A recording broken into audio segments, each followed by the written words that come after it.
জয় যিশু। পরে তিনি সোর অঞ্চল হইতে বাহির হইলেন এবং সিদন হইয়া দিকাপলি অঞ্চলের মধ্য দিয়া গালিল সাগরের নিকটে আসিলেন। তখন লোকেরা একজন বধির তোদলাকে তাহার নিকটে আনিয়া তাহাকে তাহার উপরে হস্তার্পণ করিতে বিনতি করিল।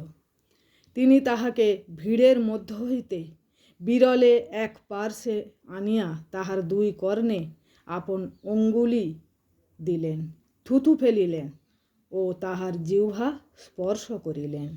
আর তিনি স্বর্গের দিকে ঊর্ধ্বদৃষ্টি করিয়া দীর্ঘ নিঃশ্বাস ছাড়িয়া তাহাকে কহিলেন, ইপ্ফাতা, অর্থাৎ খুলিয়া যাউক। তাহাতে তাহার কর্ণ খুলিয়া গেল, জিহ্বার বন্ধন মুক্ত হইল, আর সে স্পষ্ট কথা কহিতে লাগিল। পরে তিনি তাহাদিগকে আজ্ঞা করিলেন, তোমরা এ কথা কাহাকেও বলিও না। কিন্তু তিনি যত বারণ করিলেন ততই তাহারা আরও অধিক প্রচার করিল। আর তাহারা যার পর নাই চমৎকৃত হইল, বলিল, ইনি সকলই উত্তম রূপে করিয়াছেন। ইনি বধির দিগকে শুনিবার শক্তি এবং বোবা দিগকে কথা কহিবার শক্তি দান করেন। আমেন।